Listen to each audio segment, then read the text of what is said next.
Como nós já sabemos, a oração judaica da Amidá contempla 19 bênçãos. 13 dessas bênçãos são pedidos que nós fazemos a Deus. No vídeo anterior nós falamos sobre o primeiro pedido, pedido por sabedoria.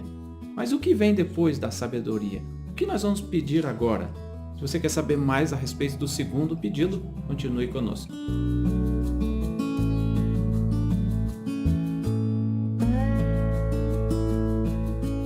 Olá meus amigos, Shalom Aleichem, sejam todos bem-vindos a mais um vídeo do canal da Sinagoga Havat Hesed. Nossa sinagoga fica aqui em Curitiba, no Paraná, e caso você queira nos visitar ou entrar em contato conosco, você sempre será muito bem-vindo em nosso meio.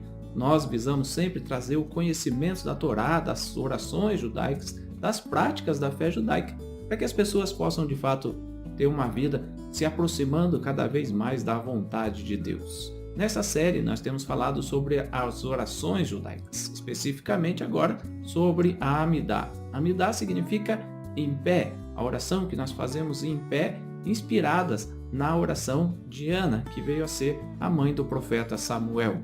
A Amidá contempla 19 bênçãos, mas originalmente eram 18, por isso é chamado também de Shemone Esre, ou 18 bênçãos. E na oração da Amidá, ela é dividida em 3 partes. As 3 primeiras são orações de introdução, para nós sabermos nos conectar com o Deus de Israel. As 3 últimas são chamadas orações de despedida, que a gente deve sair com dignidade da presença de Deus. E 13 pedidos nós fazemos entre a introdução e a finalização da Amidá. Como eu já falei antes, o primeiro pedido é por sabedoria. A partir da sabedoria, nós podemos discorrer sobre todos os demais pedidos que nós fazemos na presença de Deus. O segundo pedido da oração da Amidá é por Teshuvá. O que é Teshuvá? Teshuvá é um retorno a Deus. Vamos à bênção da Amidá, a quinta bênção, o segundo pedido que nós fazemos a Deus. Se você tem o Sidur, esse Sidur aqui nós temos usado por base o Sidur Rinat Israel, da editora Sefer. Se você não tem esse Sidur, você pode adquirir com o Yaakov, da Kol Yaakov Sefarim, ele que atende a nossa comunidade sempre com muito carinho, com muita atenção. Liga para o Yaakov, faz o seu pedido, fala que você viu no canal da Havat Hesed, ele vai te conceder um desconto, vai enviar brindes para você, além da oportunidade de você ter o crescimento espiritual através dos livros judaicos. Nós temos usado por base a oração do Shacharit, a oração matinal dos dias da semana. Então, se você tem o Sidur, você pode abrir na página 68 para a gente ler a quinta bênção da Amidá, a bênção da Teshuvá. Ashveinu avinu letoratecha, vekarveinu malkeinu lavodatecha, vechachazreinu, bitshuvá shelema lefanecha. Baruch atah Adonai, harotze bitshuvah. Reconduze-nos à tua Torá, ó nosso Pai. Retorna-nos ao teu serviço, ó nosso Rei, e faça com que regressemos com um sincero arrependimento para ti. Bendito sejas tu, Eterno, que te comprases com o arrependimento. De que forma esse pedido está conectado com o pedido anterior em que nós clamamos por sabedoria? Bom, muitos de nós podem aprender, podem alcançar o conhecimento, podem conhecer um pouco mais da vontade de Deus, o saber, mas se isso não gerar em nós um arrependimento sincero dos nossos pecados, qual a vantagem da sabedoria? De que adianta a gente buscar tanto por sabedoria se a gente não colocar em prática? A sabedoria gera em nós um sentimento de que eu estava em pecado ou eu pequei diante de Deus. E agora, que eu sei que eu pequei, que eu sei que eu me distanciei de Deus, o que eu faço com isso? Aí vem o segundo pedido, o pedido por fazer um retorno à presença de Deus. Muitos pedem por diversas bênçãos. Em geral, as pessoas pedem por saúde, por bens materiais, mas isso pode conduzir a um distanciamento da presença de Deus, distanciamento do Eterno. Se você está bem de saúde e bem economicamente, por que você necessita de Deus? Esse é um pensamento, é um senso comum e ocorreu muitas vezes com o próprio povo de Israel. Nós sabemos que Israel saiu do Egito, onde foi escravo durante aquele período de 430 anos. Uma boa parte desses 430 anos foi um período em que o povo de Israel tornou-se escravo no Egito. E eles pedem por um libertador, e Deus os tira do Egito e os coloca na terra prometida depois de uma peregrinação de 40 anos. E quando Israel chega à terra prometida, quando o povo de Israel começa a desfrutar da bênção da terra prometida, começa a desfrutar da fartura que Deus lhes prometera, o que acontece com o povo de Israel? Distancia-se da presença de Deus. Olha o que diz o profeta Jeremias no capítulo 32, versículo 21 ao 23. E tiraste o teu povo Israel da terra do Egito, com sinais e com maravilhas, e com mão forte e com braço estendido, e com grande espanto. E lhes deste esta terra, que juraste a seus pais que lhes havias de dar, terra que mana leite e mel. E entraram nela, e a possuíram, mas não obedeceram à tua voz, nem andaram na tua lei. Tudo o que lhes mandaste que fizessem, eles não o fizeram. Por isso ordenaste lhes sucedesse todo este mal.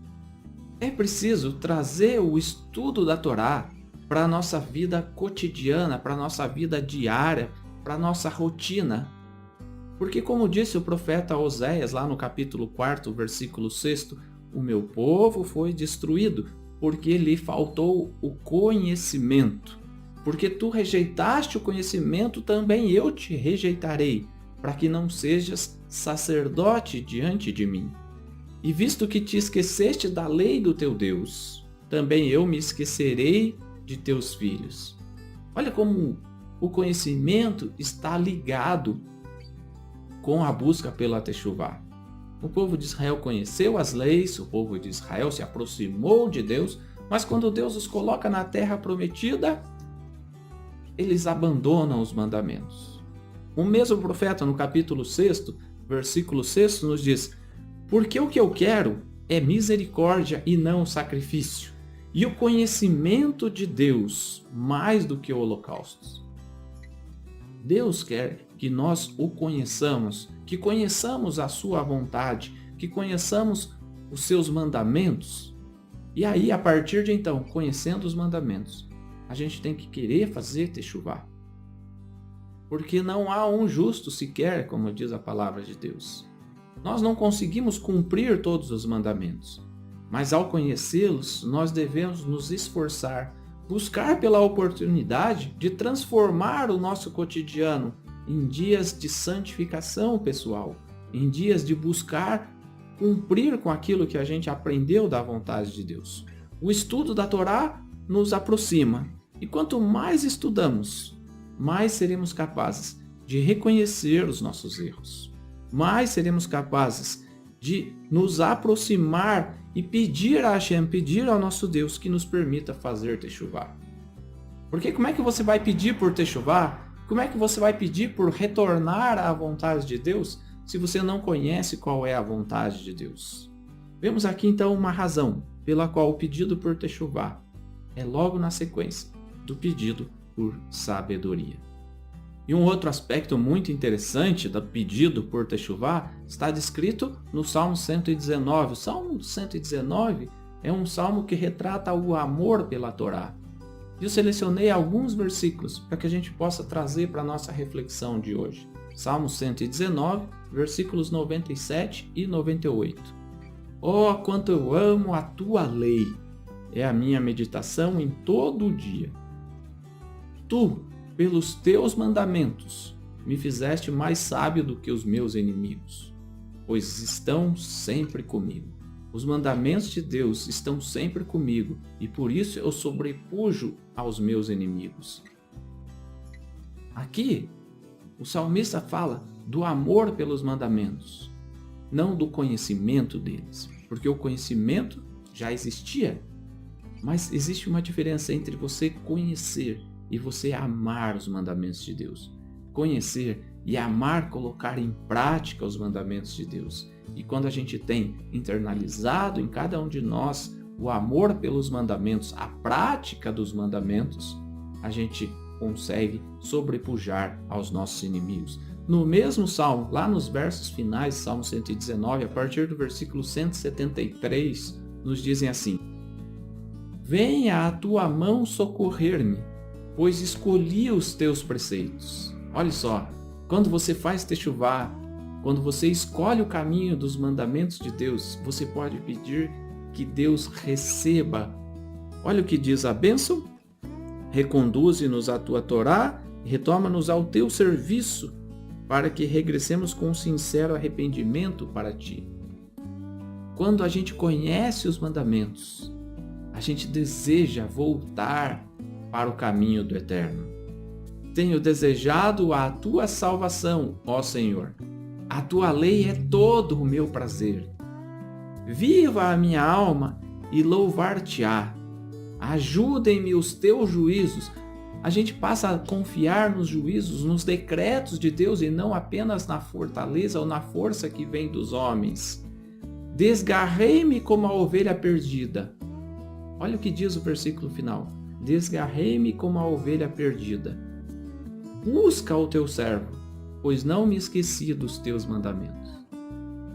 Desgarrei-me como a ovelha perdida. Eu me afastei, então eu preciso fazer techuvá. Preciso fazer techuvá.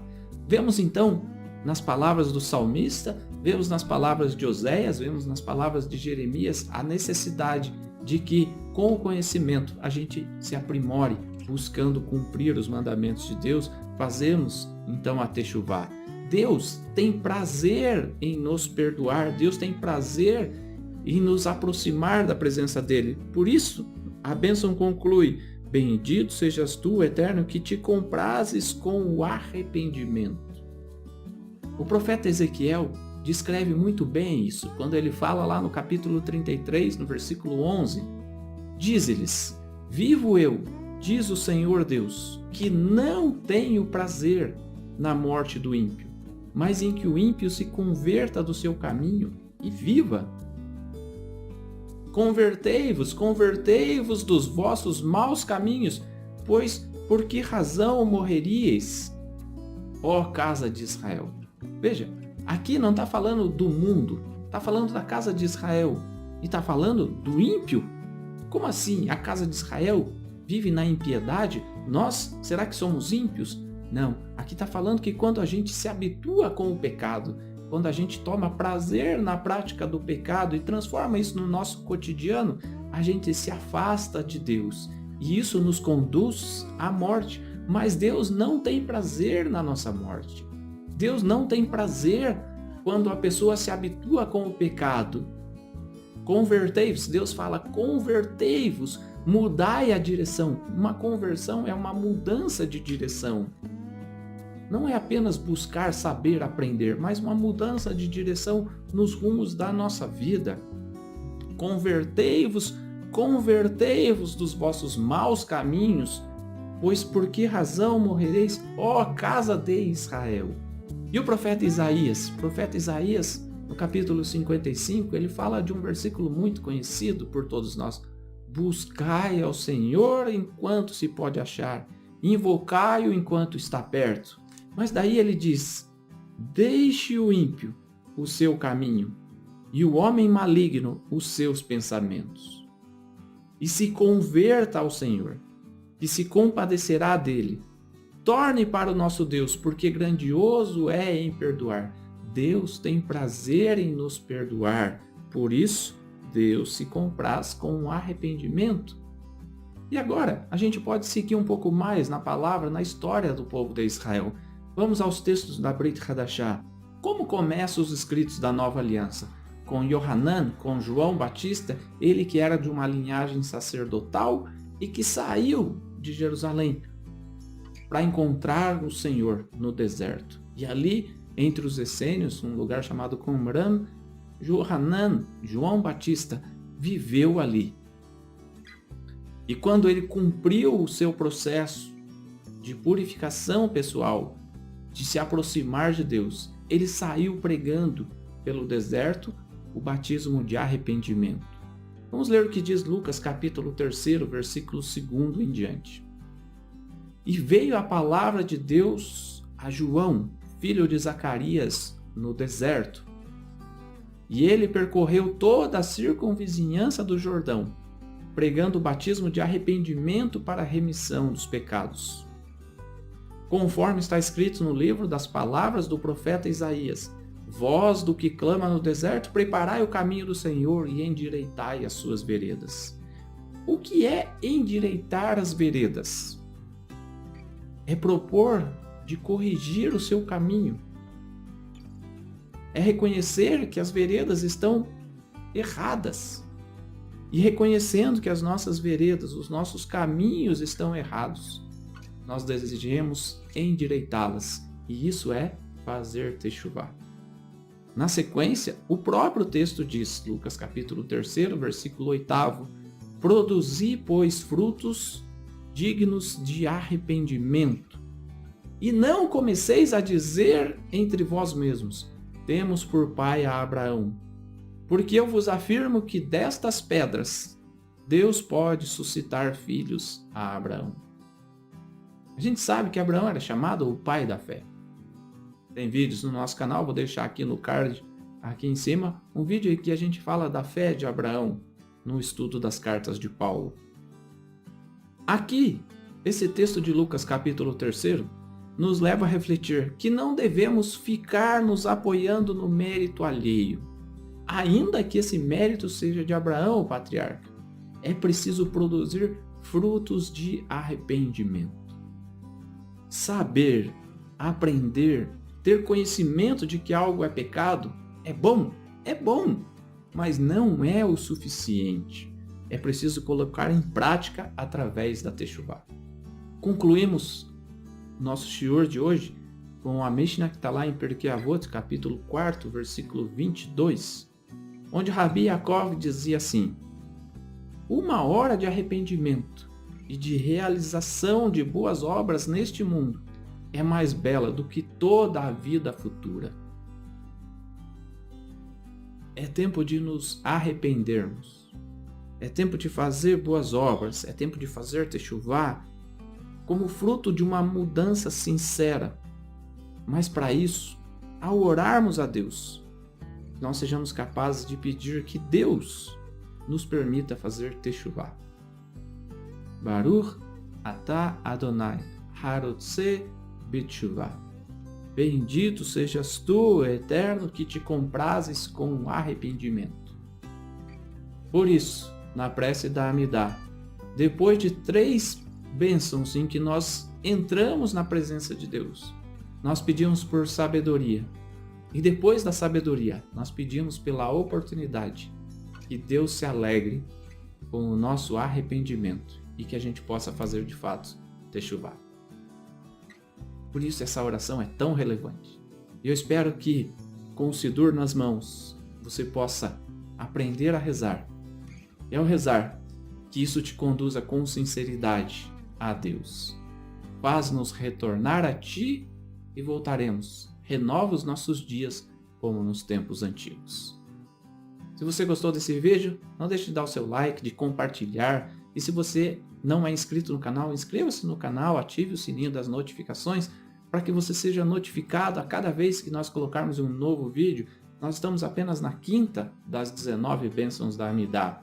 Inscreva-se no canal. Se você já é inscrito e quiser tornar-se membro do canal, seja muito bem-vindo àqueles que ajudam a manter o canal da Havat Hesed como uma luz em meio ao mundo de trevas. Grande abraço, que Deus te abençoe e espero você no próximo vídeo. Shalom.